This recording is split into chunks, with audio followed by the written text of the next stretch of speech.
성부와 성자와 성령의 이름으로 은총이 가득하신 마리아님 기뻐하소서. 주님께서 함께 계시니 여인 중에 복되시며 태중의 아들 예수님 또한 복되시나이다. 천주의 성모 마리아님 이제와 저희 죽을 때 저희 죄인을 위하여 빌어주소서. 아멘. 성부와 성자와 성령의 이름으로 아멘. 네, 반갑습니다. 대전교구 김재덕 베드로입니다.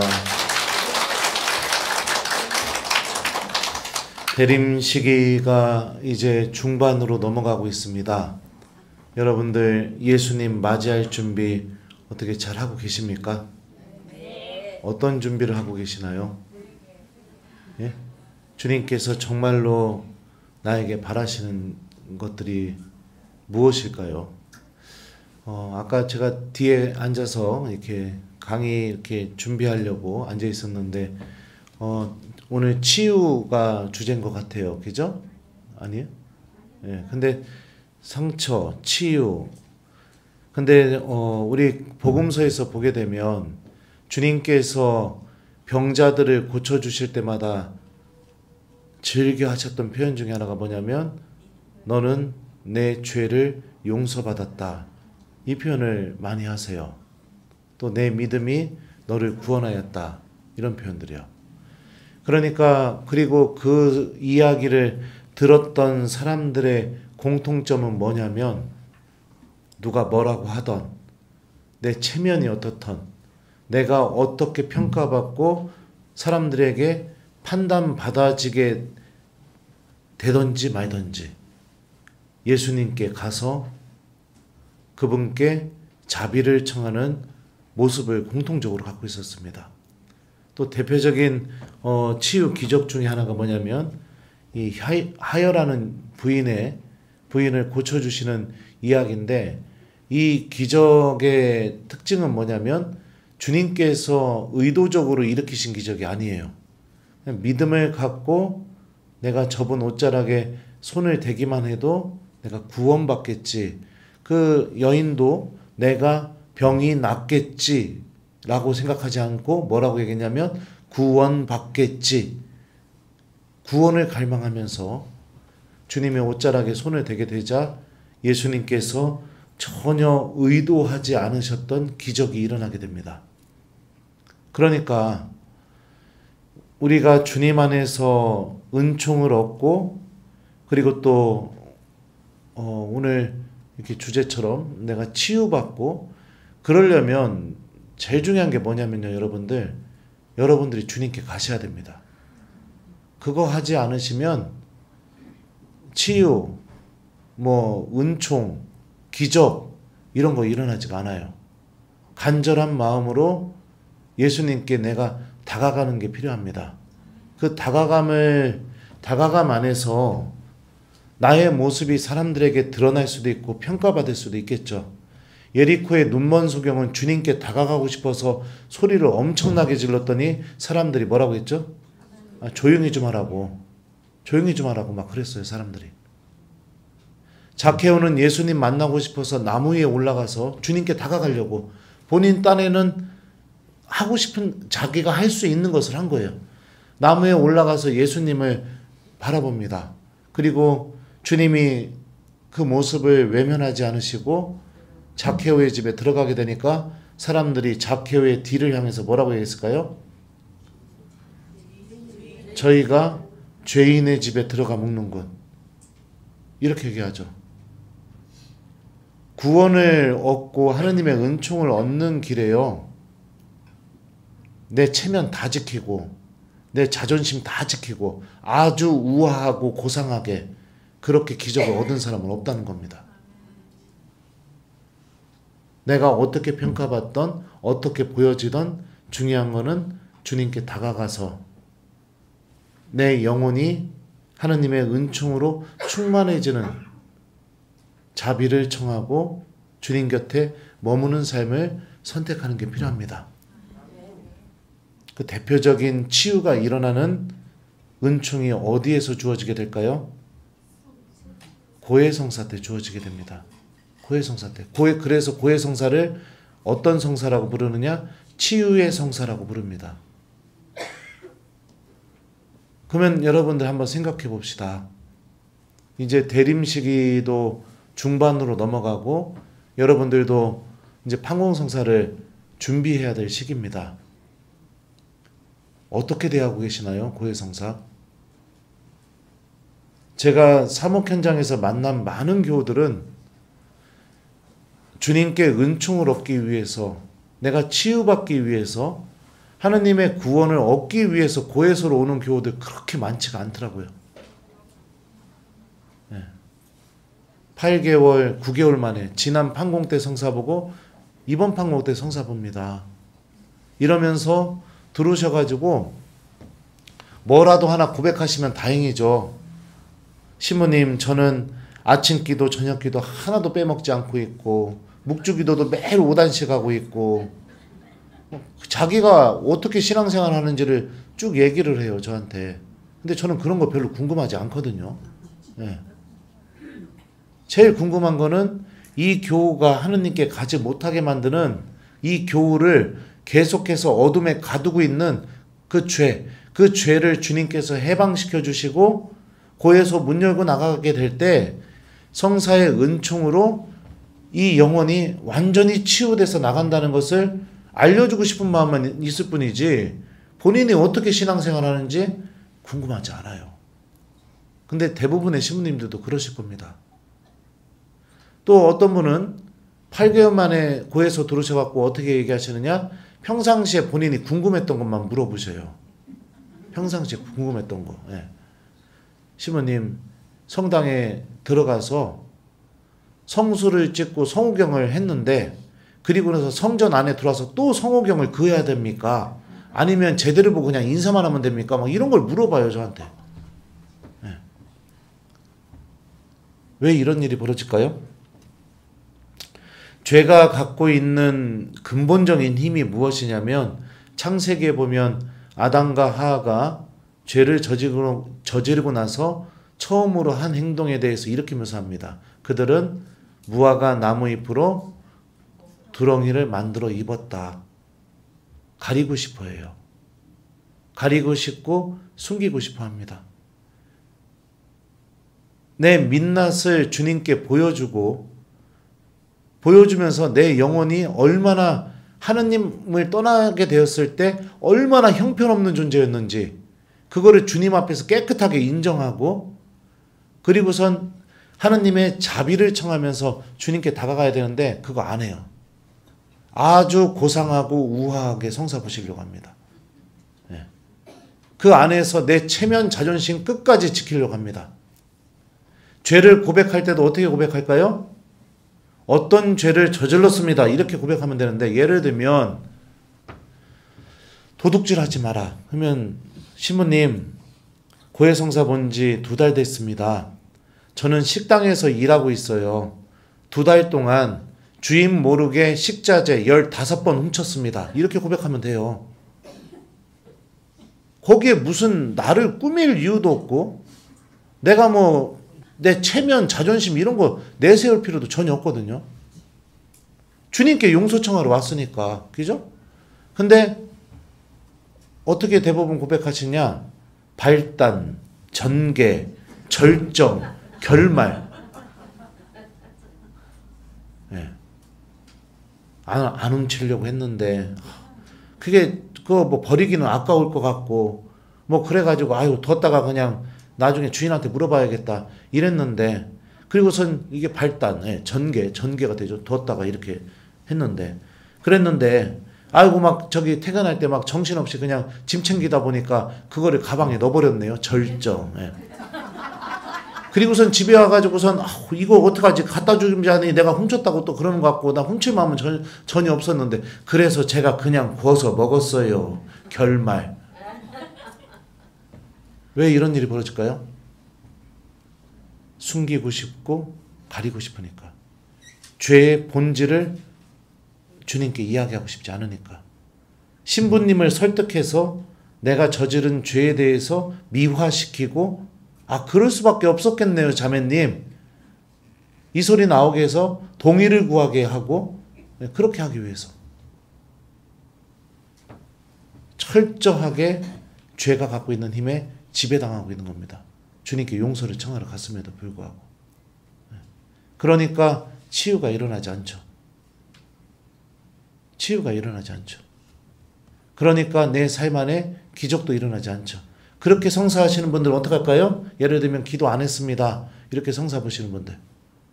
고해 성사 보자마자 그날 저녁부터 다시 기도 안 해요. 그럼 고해 성사는 도대체 뭡니까? 그 사람들에게는. 기죠? 대부분 그래요. 그런 분들은 또 고해 성사 고백하실 때 처음부터 이렇게 얘기해요. 성사 본 지 좀 됐습니다. 기도를 좀 안 했습니다. 이밖에 알아내지 못한 죄도 통회하는 사해 주셔서. 모든 게 다 두리뭉실, 은폐, 본질을 드러내지 않고 두리뭉실. 그럼 물어보죠. 성사 본 지 좀 되셨다는데 얼마나 되셨슈? 이렇게 물어보면 조금 됐슈. 그러니까 얼마나 됐는데? 8달이요. 막 이렇게 되는 거예요. 막. 예. 그게 좀입니까? 예? 8달이 좀이에요? 환장합니다. 아주. 예. 세상에 8달이 좀이면은 참나. 그러면 한 달 전에 성사 보신 분은 고백할 때 이렇게 해야겠네요. 성사 본 지 순식간에 봤습니다. 막 이렇게 해야겠네요. 찰나에. 예? 두리뭉실, 은폐. 그러면서 저기 뭐예요? 그러니까 내가 주님께 기본적으로 해야 될 것, 다가가서 주님께 보여드리고 믿음을 갖고 그분의 옷자락에 손을 대고 자비를 청하고 설사 그 과정이 사제 앞에서 좀 치욕적이라 하더라도 그게 왜 치욕적이에요? 그게 원래 하느님 앞에서의 내 모습인데 신부님 앞에서 난처한 내 마음이 원래 하느님 앞에 서게 되면은 그게 내 모습이에요. 안 그래요? 그죠? 창피해요? 신부님한테? 하느님 앞에 서게 될 내 모습도 창피해요. 부끄러워요? 그럼 하느님 앞에 서게 될 내 모습도 너무 부끄러운 거예요. 도저히 막 이 죄는 고백 못 하겠어요? 너무 창피한 자리에서? 그러면 하느님 앞에 서게 될 내 모습도 그런 상태인 거예요. 어떤 분들은 그런 얘기를 합니다. 사제도 인간인데 어떻게 죄를 용서하느냐고요. 주님이 부활하신 다음에 뭐라고 하셨어요? 성령을 받아라. 너희가 누구의 죄든지 용서해주면 그가 용서를 받을 것이고 그대로 놔두면 그대로 남아있을 것이다. 이렇게 얘기하셨잖아요. 사제권을 사도들에게 주셨고 사도들을 통해서 교회 안에서 사제권이 사제들에게 주어지게 되고 그죠? 진정한 치유, 진정한 내 영혼의 위로, 그거는요, 내가 주님께 다가갈 때 이루어지게 됩니다. 예, 다가간다는 거 여러분들 우아하게, 아주 고상하게 그렇게 하는 거 다가가는 거 아닙니다. 예수님께서 예수님은 누구를 우선적으로 선택하실까요? 네? 오늘 복음을 보면 예수님이 누구를 우선적으로 선택하시는지를 알려주고 있습니다. 오늘 복음 말씀 좀 읽어주려고 했더니 이게 인터넷이 안 되네. 환장하겠네. 네, 잠시만요. 네. 길 잃은 양 한 마리를 놓아두고 양 한 마리 놓아두면 안 되죠? 멀쩡한 양 99마리를 놓아두고 어떻게 한다고 하셨죠? 길 잃은 양 한 마리를 찾아 나선다고 했죠. 당신에게서 떨어져 나간 사람들, 그 사람들이 구원에서 가장 멀리 있는 사람이죠. 길 잃은 양 한 마리. 이 마태복음을 보면은 아주 독특한 표현을 사용하고 있습니다. 제자들을 파견하실 때 전대에 구리돈도 지팡이도 아무것도 지니지 말고 가라 이렇게 하시면서 뭐라고 말씀하시느냐? 이스라엘 집안에 길 잃은 양들에게 가라 이렇게 얘기하세요. 사마리아 고을도 가지 말고 이방 민족들에도 가지 말고. 그리고 또 아까 우리가 이야기했던 그 하혈하던 여인 이야기 있잖아요. 거기서도 보면은 하혈하는 부인 얘기가 아니군요. 어떤 가나안 부인이 자기 딸이 마귀가 들려서 예수님한테 찾아와서 자비를 베풀어 달라고 청합니다. 그러니까 예수님의 첫 번째 반응이 뭐였냐? 그분께서는 한마디도 대답하지 않으셨다. 이게 예수님의 첫 번째 반응이에요. 도와달라고 막 매달리니까 한마디도 대답 안 하셨어요. 이게 뭐랑 똑같냐? 여러분들이 신부님, 저희 집에 저희 어머니 좀 아프신데 어떻게 좀 오셔서 병자성사 해주시면 안 됩니까? 하는데 본당 신부님이 한마디도 대답 안 하는 겁니다. 그러면 여러분도 어떻게 하실 거예요? 1번. 그럼에도 불구하고 신부님께 매달린다. 2번. 마음 상해서 그냥 집에 가버린다. 정말로 그런 일이 벌어지면 1번처럼 행동하시기 바랍니다. 아셨어요?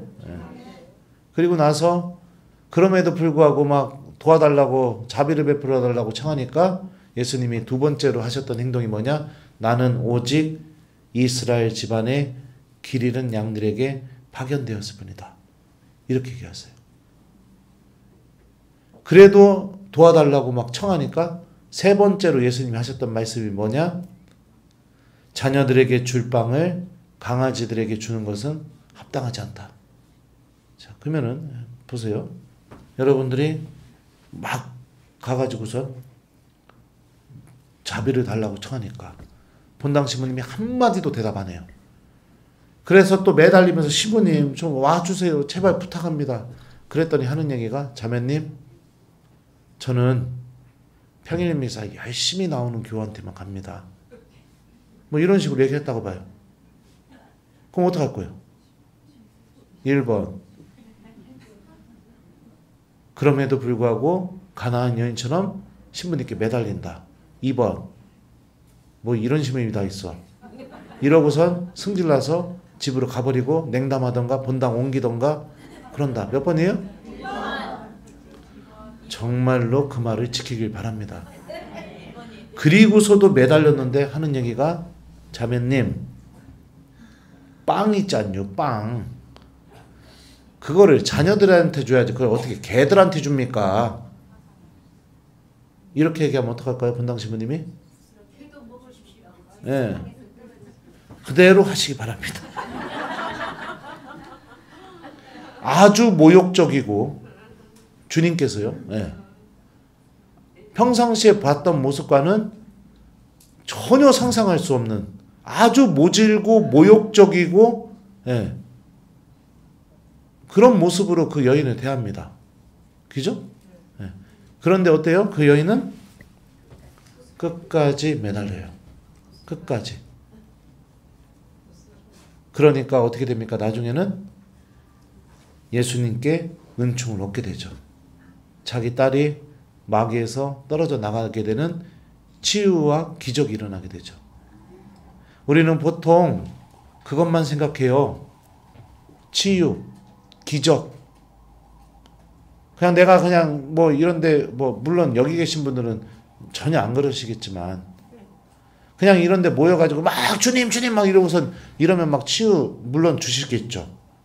왜 이런 내가 또 이런 얘기하면 이 모임 자체에 또 부정적으로 얘기하는 거니까 그게 아니라. 근데 참된 치유, 기적은요, 여러분들 주님께 가는 겁니다. 무슨 일이 있어도 가는 거예요. 가서 그 은총이 떨어질 때까지 붙잡고 매달리는 겁니다. 네. 그래야 기적이 일어나게 되죠. 근데 가갖고 했는데 기분 상해서 떨어져 나가. 자존심 상해서 안 가. 내 체면이 허락하지 않아서. 기분 나빠서. 그래서 그냥 가서 이렇게 얘기해봤다가 아우 뭐 말을 저런 식으로 해. 안 가. 이러니까 아무 일도 벌어지지 않는 겁니다. 아무튼 여기서도 예수님이 이스라엘 집안에 길 잃은 양에게 파견되었다고 얘기합니다. 예수님이 우선권을 두고 계시는 사람들이 누구냐? 이스라엘 집안의 길 잃은 양들이에요. 그러면 이스라엘 집안의 길 잃은 양이 누굴까요? 이스라엘 집안이라고 하니까 하느님에 대해서 잘 알고 있었겠죠. 아브라함으로부터 시작된 하느님의 구원의 역사에 대해서도 아주 익숙했겠죠. 자기들 역사 안에서 등장했던 예언자들을 통해서 전해진 하느님 말씀에도 잘 알고 있었겠죠. 예루살렘 성전에서 축제 때마다 하느님께 예배드리고 그런 전례 생활에도 아주 익숙했겠죠. 그죠? 아닌가요? 네. 이스라엘 집안이라고 하니까요. 그죠? 네. 율법을 지키는 삶에도 아주 익숙했겠죠. 계명을 지키고 그리고 하루하루 주님께 기도하는 삶에도 아주 익숙했을 겁니다. 이스라엘 집안은 이걸 상징하죠. 근데 그 집안에서 길 잃은 양들, 다 알고 있는데 아무것도 하지 않는 사람들, 너무너무 편하고 익숙한데 아무것도 하지 않는 사람들, 떨어져 나간 사람들, 다 알고 있는데 그런 사람들이 아까도 여러분들이 같이 얘기했던 것처럼 예수님이 우선적으로 선택하는 사람은 구원에서 가장 멀리 있는 사람부터 선택한다고 얘기했었죠. 그 사람이 이방 민족보다, 사마리아 사람보다, 막이 들린 가나안 부인의 딸보다 구원에서 더 멀리 있는 겁니다. 더 멀리 있는 거예요. 다 알고 있는데 아무것도 하지 않는 사람들, 다 알고 있는데 꿈쩍도 하지 않는 사람들, 다 알고 있는데 주님의 말씀이 움직이지 못하는 사람들. 대표적인 예가 동방박사 이야기를 보게 되면요, 동방박사들이 별의 인도로 아기 예수님의 탄생 소식을 알게 되고 예루살렘까지 찾아오게 됩니다. 그리고 나서 예루살렘에서 헤로데에게 유다인들의 임금으로 태어나신 분이 어디에 계십니까? 우리는 동방에서 그분의 별을 보고 왔습니다. 그러니까 헤로데가 깜짝 놀래요. 그래서 수석사제들과 율법학자들 시켜서 예수님이 어디에서 태어났는지 알아보라고 합니다.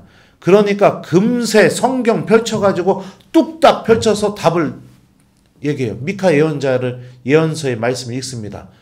유다 땅 베들레헴입니다. 성경에 사실 예언자가 이렇게 기록해 놓았습니다. 유다 땅 베들레헴아, 너는 유다의 고을 가운데 결코 작은 고을이 아니다. 너에게서 메시아가 태어날 것이다. 자, 그리고 나서 1번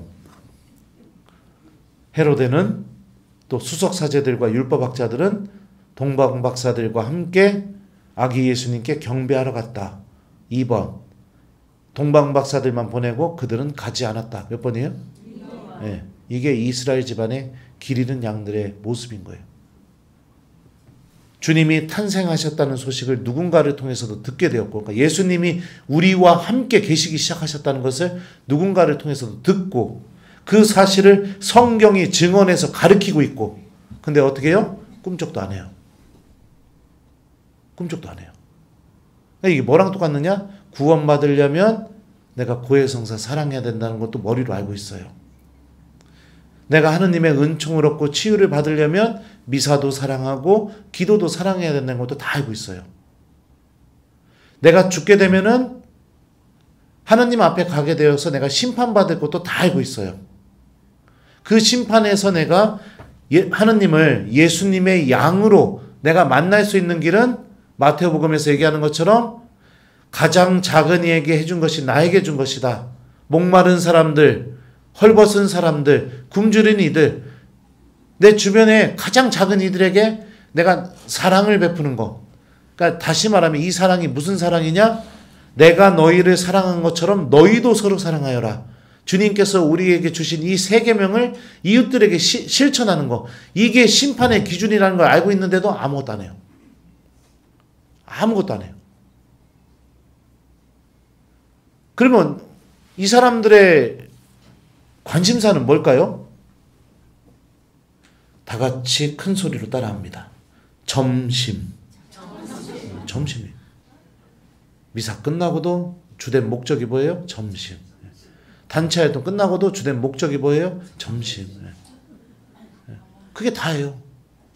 그냥 사람들과 만나서 나의 공허함 그냥 해결하기 위해서, 나의 외로움 해결하기 위해서 사람들과 만나서 그냥 뭐 봉사하고 뭐 이게 다예요. 그 마음 안에 예수님이 안 계세요. 주님께로 걸어 나가는 그 열망이 없어요. 물론 처음에는 그렇겠죠. 내가 예수님을 위해서 봉사한다. 그런 마음으로 시작했겠죠. 하지만 냉정하게 한번 살펴보게 되면은 대부분의 경우는 거기에는 예수님이 안 계세요. 네. 그러니까 다시 말하면 하느님 없이 하느님을 믿고 있다고 하면서 하느님 없이 살아가는 시간에 아주 익숙한 사람들. 하느님을 사랑한다고 하면서 하느님과 아무 상관없이 살아가는 시간에 아주 익숙한 사람들. 그래서 이런 사람들의 보통 특징이 뭐냐면 기도 같이 하자 하면은 속에서부터 환장하려고 해요. 본인은 알아요. 겉으로는 드러내지 않는데 본인은 알아요. 막 짜증나요. 막 안에서부터. 그러니까 주님과 함께 있는 시간. 기도가 주님께서 내 마음을 어루만져 주시는 시간이죠. 성령께서 내 안에서 활동하시도록 성령께 도움을 청하는 시간이죠. 왜요? 성령께서 임하시기 전에 사도들 뭐하고 있었죠? 성모님과 함께 기도하고 있었어요. 초대교회가 사람들이 많아져서 할 일이 너무 많아지게 되니까 사도들은 무엇을 선택합니까? 우리는 기도와 말씀 봉사에만 전념하겠습니다. 그러니까 기도와 하느님 말씀, 사도들은 마지막까지 이거를 선택했습니다. 괜찮아요. 아무튼 그러니까 생각을 해보게 되면 하느님의 은총을 얻기 위해서 사도들이 무슨 선택을 했는지 우리가 알 수가 있죠. 근데 그런 선택들이 하게 되면은요 짜증나요. 짜증나요. 근데 머리로 다 알고 있어요. 근데 그 현실에 대해서도 아무 생각이 없어요. 그러면 이 사람들이 제일 기뻐하는 시간이 뭘까요? 기도 안 하고 놀러 가는 거. 분당 단체들 중에 그런 단체도 있을 겁니다. 기도는 뭐 성모성 한번, 아니면 뭐 주님의 기도 한번 하고 놀러 가는 거. 놀러 가서 말은 성지순례인데 가가지고 맛있는 거 먹고, 사진 찍고, 그리고 돌아오는 거예요, 그냥. 이게 가장 기쁜 시간이에요. 이런 사람들은 언제 눈에서 막 빛이 막 나게 될까요? 인천공항 갔을 때. 빛이 나요, 막. 비행기 타는 순간 하느님도 성모님도 성령도 뭐 예수님도 다 집어 던져버리고 어떻게 해요? 내가 갖고 있는 재물로 맛있는 거 사 먹고, 저는 물론 그거 잘못됐다는 거 아니에요. 하느님 없이 하고 있으니까 사진도 다 찍고 선물도 사고 막 자랑할 거 준비 다 해놓고 미사도 안 드리고 기도도 안 하고, 그리고선 거기서 막 하고 싶은 거 다 한 다음에 내 욕망 다 채우고 그리고 돌아옵니다. 그리고 나서 어떻게 해요? 고해성사 할 때 식구들하고 여행 가느냐고 어쩔 수 없이 미사를 빠졌습니다. 이렇게 해요. 미사를 빠진 것도 중요하지만 더 중요한 게 뭐예요? 내가 하느님 없이 사는 순간에 대해서 기뻐하고 희열을 느꼈다는 사실이 더 중요하죠. 아닌가요? 네. 그런 고백하는 사람들 없어요. 어떻게 해요? 다 길 잃어버린 거죠. 어떻게 보면 우리 천주교 신자들 하느님에 대해서 사랑하는 마음을 가득 갖고 있는 것처럼 보이지만 누구보다도 하느님과 사랑을 나누지 않는 데 익숙해 보여요. 하느님에 대한 믿음이 막 충만하고 뜨거운 것처럼 보이지만 그 믿음이 기도나 아니면 주님 말씀을 실천하는 삶으로 인도하지 않는 거에, 다시 말하면 꺼져버린 믿음의 삶을 사는데 너무 익숙해 보여요. 그러니까 아무것도 일어나지 않습니다. 주님께서 정말 성체 안에 살아계시다는 믿음이 있다면 각 성당에 있는 성체조배실이 어떻게 될까요? 미어 터지겠죠. 미어 터지겠죠. 우리가 미사 때 듣게 되는 하느님 말씀이 내가 믿음으로 대하고 그 말씀이 이루어지기를 청하면서 기도하게 된다면 그 말씀이 나에게 진짜로 이루어지는 힘을 드러내고 있다. 이 사실을 내가 진짜로 믿게 된다면 어떻게 될까요? 미사 끝나고 나갈 때 점심 누구랑 먹을까 이 생각이 아니라 나 이 말씀을 어떻게 실천할까? 이렇게 생각하면서 성전 밖으로 나가겠죠. 그러니까 지금의 이 시대는 제가 이렇게까지 말하면은 참 또 심하게 말했다고 공격받을 수 있을지도 모르겠는데 그런 것 같아요. 그냥 성당에 교무금이라는 연회비를 내고 그냥 친목 모임, 이게 신앙생활이 아닐까 저는 그런 생각이 듭니다. 그러니까 치유, 하느님의 은총, 하느님께서 베풀어 주시는 기적, 이런 것들이 일어나지 않게 됩니다. 우리 그 마태복음에 나오는 나병 환자 치유 이야기가 있습니다. 제가 좀 읽어줄게요. 예수님께서 산에서 내려오시자 많은 군중이 그분을 따랐다. 그때 어떤 나병 환자가 다가와 예수님께 엎드려 절하며 이렇게 말하였다. 주님, 주님께서는 하고자 하시면 저를 깨끗하게 하실 수 있습니다. 예수님께서 손을 내밀어 그에게 대시며 말씀하셨다. 내가 하고자 하니 깨끗하게 되어라. 그러자 곧 그의 나병이 깨끗이 나았다. 예수님께서는 이렇게 말씀하셨다. 아무에게도 말하지 않도록 조심하여라. 다만 사제에게 가서 내 몸을 보이고 모세가 명령한 예물을 바쳐 그들에게 증거가 되게 하여라. 자, 이 나병 환자 치유 이야기를 보시게 되면 많은 사람들은 어떻게 하느냐? 나병 환자가 예수님께 다가가서 주님께서는 하고자 하시면 저를 깨끗하게 하실 수 있습니다. 이렇게 말하니까 예수님이 손을 대고선 내가 하고자 하니 깨끗하게 되어라. 여기에만 초점을 맞춰요. 근데 기적 이야기는 거기서 끝나지가 않았어요. 기적 이야기의 결말은 이겁니다.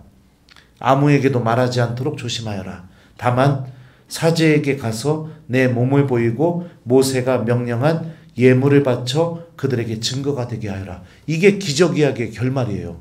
주님께서 나병 환자를 치유해준 이유, 그가 어떤 사람이 되었으면 하는지 그 궁극적인 목적, 단순히 치유? 이거 아니에요. 예수님이 바라시는 게 무엇이냐? 사제에게 가서 내 몸을 보이고 모세가 명령한 예물을 바쳐 그들의 증거가 되게 하여라. 이게 지금 예수님이 무엇을 요구하시는 거죠? 네? 물론 감사죠. 근데 무엇을 요구하는 걸까요? 다시 계명을 지키는 삶, 다시 율법을 지키는 삶, 다시 이스라엘 공동체와 함께 율법을 통해 하느님과 의로운 관계를 맺는 삶. 주님의 치유의 목적은 여기에 있다고요. 왜냐? 나병에 걸리게 되게 되면 어떻게 돼요? 도시 밖에서 혼자 살아야 됐습니다. 누군가가 다가오게 되면 나는 부정한 사람이요 이렇게 소리 질렀어야 됐어요. 사람들과 관계도 맺지 못했고 부정한 사람이기 때문에 하느님에게서 떨어져 나간 사람이라는 그런 신학적인 의미가 있었죠. 더군다나 몸이 막 썩어 들어가니까 이 나병에 걸린다는 것은 살아있으면서도 죽음의 삶을 살 수밖에 없는 그런 사람이었습니다. 이런 사람이 어떻게 율법을 다 지키고 계명을 다 지킬 수가 있었겠어요? 그냥 다 떨어져 나가는 거겠죠. 근데 주님께서 깨끗하게 치유해 주신 다음에 마지막에 하는 게 뭐냐면 계명을 잘 지키는 삶. 율법 안에 머물면서 하느님을 찬미하고 공동체와 함께 예배하고 그러는 삶. 이게 치유의 목적인 겁니다. 예수님의. 근데 우리는 보통 어떡할까요? 주님 낫게 해주십시오. 막. 네. 그리고 진짜 나섰어요.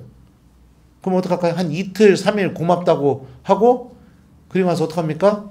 다시 기도 안 하고. 그렇잖아요. 아닌가요? 다시 잊어버리고 다시 하느님과의 관계에서 떨어져 나가버리게 되고. 예. 그거는 여러분들 안 된다는 거예요. 하느님의 은총을 헛되게 만드는 겁니다. 주님께서 나에게 어떤 은총을 베풀어 주셨다는 것은 내가 그 은총만 보면서 막 놀래 자빠져서 야, 씨, 나 이거 해줬어. 하느님이 이거 해줬어. 그게 아니라 그 은총을 바라보면서 하느님이 진짜 살아계시는구나. 나 이렇게 살면 안 되겠구나. 나 기도해야겠구나. 나 고해성사도 열심히 해야겠구나. 내가 그렇게 깨닫고 변화된 삶, 하느님께 가까이 머무는 삶, 그 삶으로 걸어 나가는 게 필요한 거죠. 성경은 이와 같은 모습을 뭐라고 얘기하느냐? 회개라고 합니다. 회개하는 삶. 그러니까 여러분들 청원 기도할 때 잘 생각하고 하세요. 하느님은 분명히 들어주실 거예요. 근데 내가 주님께 그 청원을 얻고 나서 그 다음에 내가 어떻게 사느냐, 그거는 이제 나의 몫인 거예요. 제가 로마에서 유학할 때 한 4년 정도 어린 동생 신부님이 제가 했던 공부를 시작하게 되었어요. 근데 제가 다녔던 학교는 굉장히 어려운 학교였습니다. 저한테는 언어를 굉장히 많이 해야 됐고요. 이태리어, 영어, 독일어, 프랑스어, 그 다음에 히브리어, 히랍어, 시리아어, 아람어, 타르고뭐 이렇게 했어야 됐어요. 참고로 제가 신학교 입학할 때 저는 외국어 영역 80점 만점 중에 8점 맞았던 사람이에요. 그러니까 외국어를 그렇게 못했었어요. 뭔 얘기 하려다 여기까지 왔지. 근데 이제 그 학교는 전 세계에서 각 교구에서 날고 기는 신부님들만 보냈겠죠. 근데 저는 그 언어나 이런 거 막 띨띨해가지고 잘 못했거든요. 그러니까 본능적으로 처음부터 야, 이 학교는 내가 잘못 왔구나. 주교님이 나를 잘못 보내셨구나. 주교님이 나를 과대평가하셨구나. 그런 생각이 들었어요. 근데 며칠 다니다 보니까 이 히브리어, 히랍어를 배우기 시작하니까 마음속에서 그런 생각이 드는 거예요. 히브리어 제가 막 외울 때 야, 이 말이 야훼 하느님의 말씀을 담은 언어 아니야. 내가 이걸 공부하게 되면 구약 성경을 그대로 내가 읽으면서 그 안에 담겨져 있는 하느님의 마음을 내가 깨달을 수 있을 텐데. 또 히랍어 막 외울 때는 또 그 생각이 드는 거예요. 이 말이 예수님의 말씀을 담은 언어 아니야. 야, 그러면 내가 이 언어를 공부해서 이 학교를 나오게 되면은 복음 안에 담겨져 있는 예수님의 마음이 막 더 가까이 느껴질 것 같은데. 그런 생각이 드니까 좀 지나니까요. 너무 해보고 싶은 거예요. 이 학교를 꼭 나오고 싶은 생각이 드는 거예요. 그러니까 사람이 어떻게 해야 될까요? 본능적으로 깨달은 게 뭐냐면 그동안 제가 살아왔던 30살 넘게 가져왔던 저의 삶의 습관을 다 개조해버려야 되는 거였습니다. 그래야죠. 나태함, 게으름, 얼렁뚱땅, 그리고 뭐 대충대충 이런 거 다 개조를 했어야 됐죠. 성격을. 삶의 방식을 완전히 다 개조해버려야 됐죠. 그걸 얻고 싶으니까. 잠을 하루에 4시간 이상 자본 적이 없어요. 네. 맨날 단어장 들고 다니면서 외우고 그러고 살았거든요. 그래서 결국에는 그 학교에서 공부를 하게 되었죠. 그리고 학위도 따게 되었고 그 학교는 여러분들 처음에 입학도 안 시켜줘요. 원하는 학생들 모아놓고 1년 동안 히랍어, 히브리어를 가르쳐요. 근데 교과서는 영어로 배우는 언어는 히랍어, 히브리어. 그리고 수업 시간에 강의하는 말은 이태리 말. 나는 한국 사람. 그럼 어떻게 해야 되겠어요? 수업 시간에 교과서는 영어로 되어 있는데 배우는 언어는 히브리어고 수업은 이태리 말로 해요. 나는 한국 사람. 수업 1시간 들으려면 어떻게 돼요? 사전 다 찾아가지고선 교과서에 써있는 내용은 이해는 하고 가야 될 거 아니에요. 수업을 들으려면. 그랬었어요. 그러니까 잠을 잘 시간이 없었어요.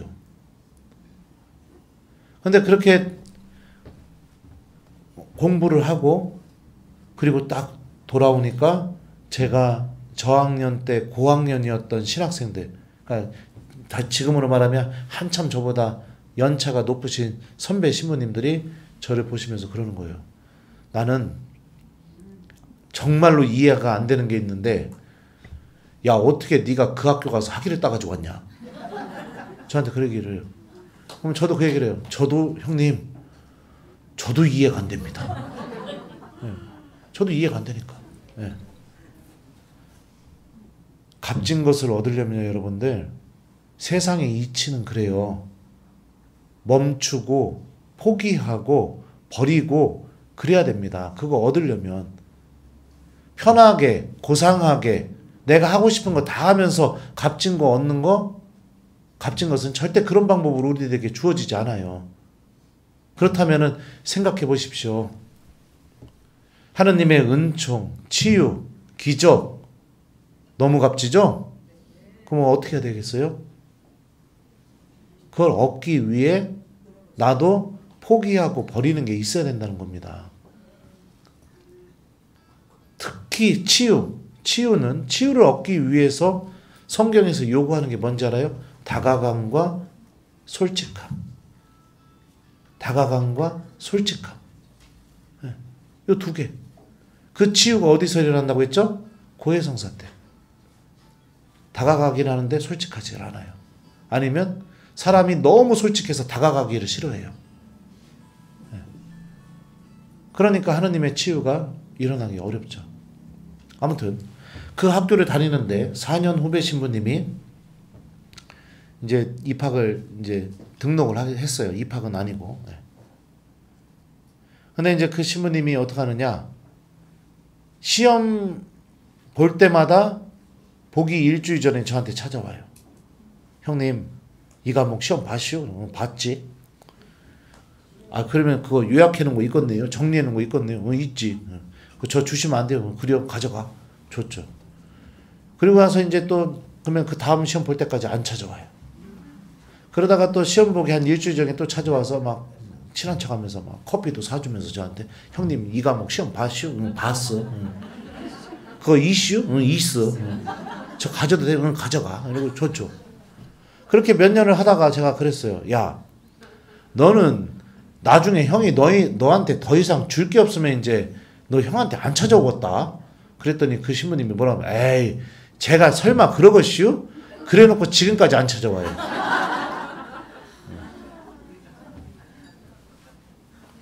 그러니까 청원기도 할 때, 그죠? 주님께 달라고 떼쓰고 막 그래가지고 얻어내요. 그리고 하루 이틀 고맙다고 해요. 마치 그 신부님이 저한테 커피 사주고 빵 사주고 형 고마워요 했던 것처럼. 그리고 나서 입 싹 닫고 그냥 기도도 안 해, 고해성사도 안 해, 성체조배도 안 해, 미사도 안 드려, 본당에서 봉사해달라고 했더니 바쁘다고 안 해. 그랬다가 또 큰일 딱 터지면은 그때 또 매달려가지고 막 주님 성모님 도와주세요 막. 그리고선 하느님이 또 도와주시면 또 감사하다고 막. 그리고 나서 한 일주일 지나면 어떻게 해요? 기도도 안 해, 미사도 안 해, 예. 고해성사도 안 해, 봉사도 안 해, 아무것도 안 해. 그렇게 되면 어떻게 될 겁니까? 나중에 하느님 앞에 가서 어떻게 이 사태에 대해서 감당하시려고 그러세요? 그래서 저는 주님께 잘 청하지를 않아요. 네. 특히 현세적인 것들 달라고 거의 청하지 않아요. 대신에 주님께 청하는 거 있습니다. 말씀 잘 선포하게 해달라고. 제가 사제지만 하느님 앞에서 한 명의 신앙인이라는 사실을 잊지 않게 해달라고. 그래서 저도 기도해야 되고, 저도 고해성사해야 되고, 저도 주님께 매달려야 되고, 저도 주님 앞에서 진실해야 되고, 저도 하느님께 내 체면, 자존심 다 버리고 내 민낯을 그대로 가지고 다가갈 줄 알아야 되고, 그런 사람이 되게 해달라고. 그런 건 기도할 때 자주 청합니다. 근데 주님, 제가 옛날에 보좌 신부 때 그랬어요. 제 자동차가 준준형 차였는데 동생이 타던 차 가지고 왔었는데 본당 신부님 차가 아주 좋은 차였거든요. 그래서 거기다 그렇게 써놨어요. 제 자동차 유리창에다가, 나도 빨리 커서 그랜저 될래요. 딱 해서. 예. 근데 하여튼 막 주님 제 자동차를 바꿔주십시오. 막 저는 이런 거 안 해요. 현세적인 것들 거의 청하지 않습니다. 한번 죽도록 기도해 본 적이 있었습니다. 제 동생이 위암이 걸려서 위를 다 절제해내는 수술을 해야 됐었거든요. 그때 정말 주님께 매달렸어요. 동생 살려달라고. 동생 살려달라고. 그때 그날 수술할 때도 친형이니까 가고 싶을 거 아니에요. 저는 더군다나 결혼도 안 했으니까 참 신기한 게 뭐냐면 가족들, 부모님, 동생, 뭐 재수씨, 조카들에 대한 사랑이 더 커지더라고요. 그리고 결혼 안 하니까 교우들에 대한 사랑도 더 커져요. 마음이 그쪽으로 갈 수밖에 없으니까. 근데 그날 제 본당 위령 회장님이 돌아가셔서 10시에 장례미사를 했어야 됐어요. 제 동생은 9시부터 여기 성모병원, 가톨릭 성모병원에서, 강남 성모병원에서 수술을 해야 됐었고. 친형인데 제 마음이 어땠을까요? 동생 위를 다 잘라낸다는데 1번 가보고 싶지 않았을 것이다. 1번 너무너무 가보고 싶었을 것이다. 가보고 싶었죠. 근데 안 갔어요. 왜냐면 제 본당 교우 장례미사가 있으니까. 얘기하고 가고 싶은 마음도 여기까지 나왔었어요. 전날 자기 전까지. 상주한테 전화해서 사실은 동생이 이만저만해서 수술받게 되어서 나 거기 가보고 싶다고. 손님 신부 불러서 미사 하겠다고. 그러고 싶었지만 참 신기한 게 뭐냐면 제 마음속에 그래도 신부님이라는 마음이 좀 있나 봐요. 본당 신부가 어찌 자기 본당 교우 죽었는데 손님 신부한테 장례미사를 맡길 수가 있느냐. 이 마음 때문에 안 갔어요. 그리고 위령 회장님이 갑자기 돌아가셨거든요. 그분 되게 열심히 하셨던 분이거든요. 그러니까 그분과의 우정과 정이라도 있으니까 안 갔다고요. 아무튼 그래요. 제가 외국에서 꽤 오랫동안 공부하다 돌아가지고 저희 부모님 환갑 때 제가 해드린 게 아무것도 없었어요. 근데 귀국해가지고 이제 아버지 칠순 때 제가 저녁 이제 낮 오전에 미사가 있으니까 저녁에 이제 좋은 데 데리고 와서 식사도 좀 해드리고 싶고 그러고 싶었는데 하필 본당에 냉담자 한 분이 그날 만나자는 거예요. 다른 날은 시간 안 된대요. 그날만 시간 된대요. 그날만. 고민을 많이 하다가 아버지한테 그랬죠. 아버지 제가 다른 날 맛있는 거 사줄게요. 미안해요. 냉담자가 만나재요. 그리고서 그 냉담자 만나러 갔어요. 갔더니 냉담자가 안 나온 거예요. 전화도 안 받고. 신부님 마음이 이래요. 신부님 마음이. 오늘 복음도 그렇잖아요. 길 잃은 양 한 마리 찾으러 간다고요. 신부님 마음이 그렇다고요. 그리고서 이제 막 부랴부랴 집으로 와가지고서 봤더니 우리 엄마랑 우리 아버지 미역국에 밥 말아서 먹고 있는데 내가 그 모습 보는데 얼마나 속이 상하던지 막. 신부님 마음도 이렇다면 내가 주님 안에서 길을 잃어버린 상태로 살아간다면 하느님 마음은 어떨까요? 저는 제 동생, 제 아버지 외면하고 교우들 찾아서 다가갔는데 그 마음이 사제라는 마음 하나 때문에. 근데 하느님 아버지가 내가 어느 순간부터 길을 잃어버린 상태로 여기서 길을 잃어버렸다는 게 뭐예요? 꿈쩍도 하지 않는 거. 아무것도 변화가 일어나지 않는 거. 주님께 가지 않는 거. 그런데도 본인은 아무 문제가 없다고 생각하고 그러고 살아가고 있는 상태. 내가 만약에 그렇게 돼 있다면 하느님 아버지 마음은 어떨까요? 미어 터지겠죠. 얼마나 나와 함께 더 자주 계실까요? 내 손을 붙잡고 있고 내 영혼을 흔들고 있고 무엇을 통해? 사람들의 말을 통해 신부님의 강론을 통해 여러 가지 사건들을 통해 계속해서 당신이 나를 애타게 찾고 있다고 분명히 알려주고 계실 텐데 그런데도 못 느끼죠. 아무튼 우리에게 정말로 중요한 것은 하느님은 우리 모두를 치유해 주시기를 원하시고 우리에게 은총을 주시기를 원하셔요. 아무리 큰 죄를 저질렀다 하더라도 여러분들 예외되지 않습니다. 큰 죄를 저질렀으면 더 큰 은총을 주시는 게 하느님의 마음이에요. 그래서 아침 9시에 온 사람에게도 한 데나리온을 주고 저녁 5시에 온 사람에게도 한 데나리온을 주고 싶어하는 이 하느님의 마음이 예수님을 통해서 우리에게 이렇게 알려지게 되었죠. 주님께서는 그런 분이십니다.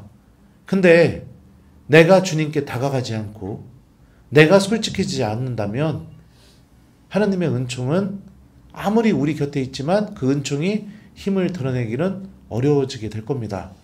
그래서 여러분들 대림식이 맞이해서 특별히 제가 이제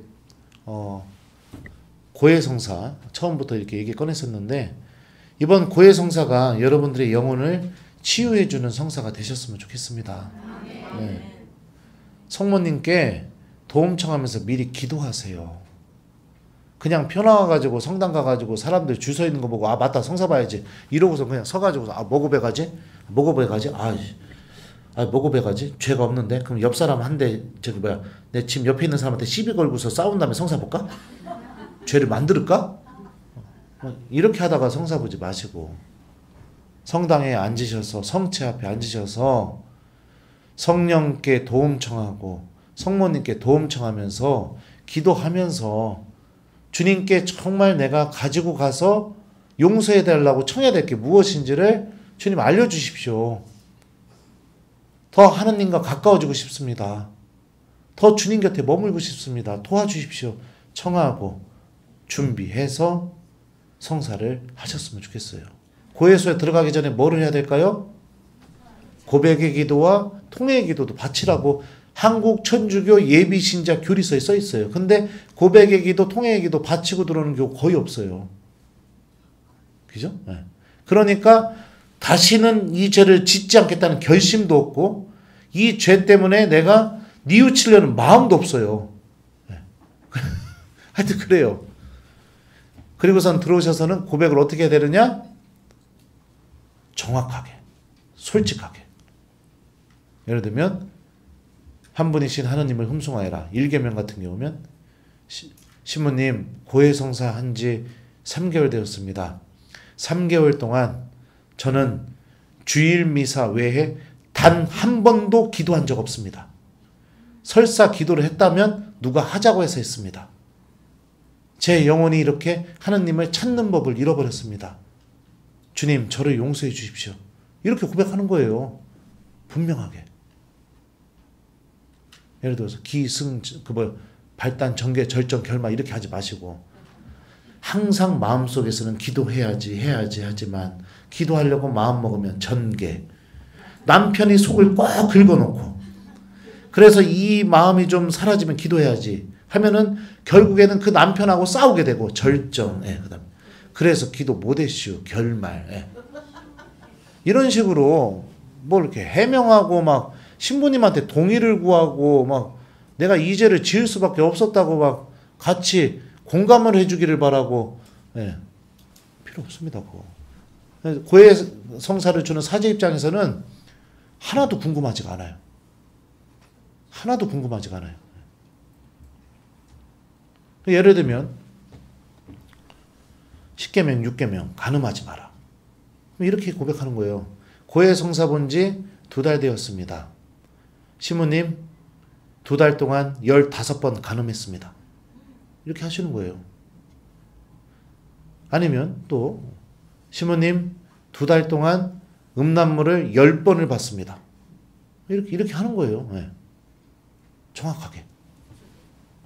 분명하죠? 여기 뭐 설명이 필요했어요? 뭐가 필요했어요? 그죠? 아주 분명하죠? 하나님 앞에 솔직한 내 모습을 그대로 보여주게 될 때 어떤 일이 벌어지게 되느냐? 은총이 그 순간부터 쏟아지기 시작할 겁니다. 제가 우리 주일학교 아이들한테 고해성사에 대해서 판공성사니까 아이들한테 좀 설명을 해줬는데 고해성사가 뭐냐?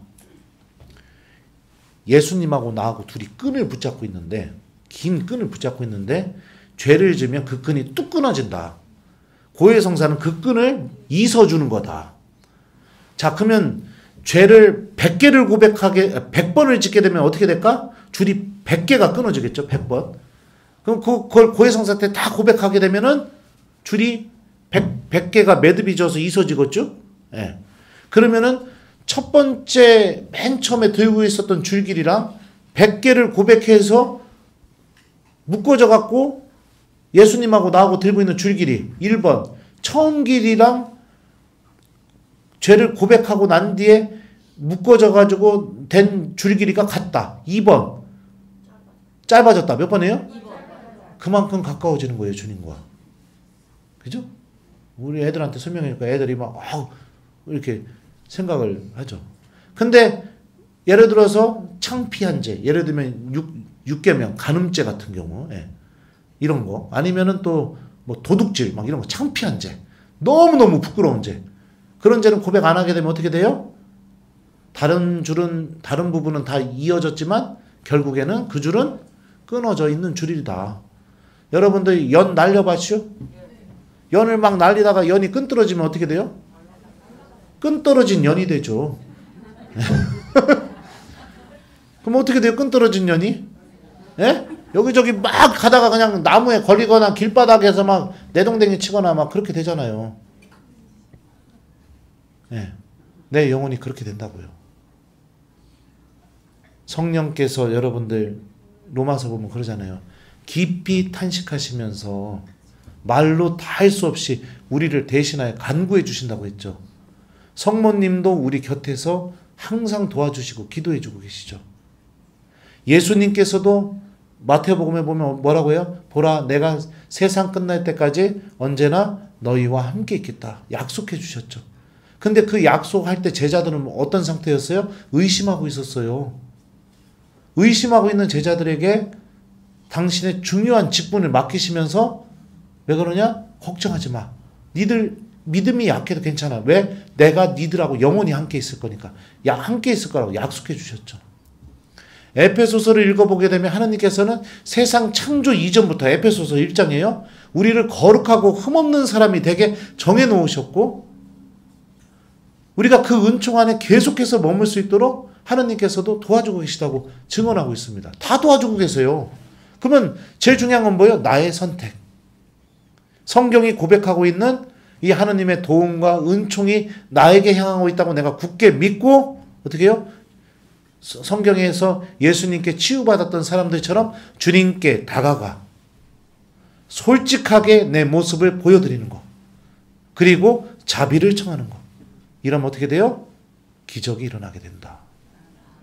치유가 일어나게 된다. 그리고 내 영혼이 빛을 보게 된다. 그리고선 주님을 따라가는 삶을 시작하시면 되는 거예요. 그죠? 그래서 여러분들 참된 치유는 주님과 나와의 관계가 회복되는 것이다. 이거를 기억하셨으면 좋겠습니다. 이게 손가락이 안 구부러지는데 이게 구부러지게 되는 거, 이것도 치유죠. 하지만 예수님이 이걸 왜 일으켜 주실까요? 당신과 이제 깊은 관계를 맺으라고. 치유를 통해 하느님이 살아계시다는 것을 알려줬으니 이제 기도하는 삶을 시작하고 이제 하느님 안에 머무는 삶을 시작하고 이제 주님 곁에 머무는 삶을 시작하라고 우리가 눈에 보이는 치유를 일으켜 주시는 거예요. 그죠? 그러니까 여러분들 받을 줄만 알고 먹튀하시는 신앙인이 되지 마시고 주님 주세요 주세요 하고서 주니까 홀랑 먹고 아우 맛있네 고마워요 퇴하지 하고 똑 튀었다가 그랬다 어느 날 나타나서 예수님 주세요 주세요 그래 이거 먹어 그럼 또 먹고 아우 맛있네 아우 고마워요 그리고 또 튀었다가 평생을 그렇게 살지 마시고 나병 환자 치유 이야기 얘기해 줬잖아요.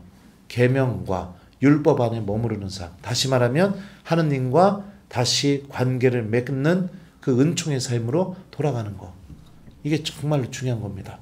그래서 이번 대림식이 여러분들 주님께서 고해성사를 통해 여러분들을 다 치유해 주시고 그리고 여러분들도 그 치유의 은총으로 더욱더 주님과 깊은 관계를 맺으면서 우리에게 곧 다가오실 예수님의 성탄 그리고 또 예수님의 재림을 잘 준비하는 예수님의 양들이 되셨으면 좋겠습니다. 자, 그러면은 1시간이죠, 강의? 네, 마침 기도 할까요? 잠시만요. 마음이 지쳐서 기도할 수 없고 눈물이 빗물처럼 흘러내릴 때 주님은 우리 연약함을 아시고 사랑으로 인도하시네.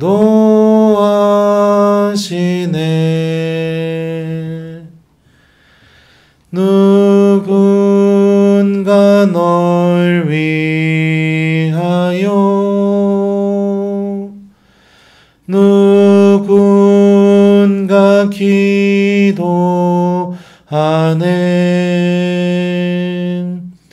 내가 홀로 외로워서 마음이 무너질 때 누군가 널 위해 기도하네.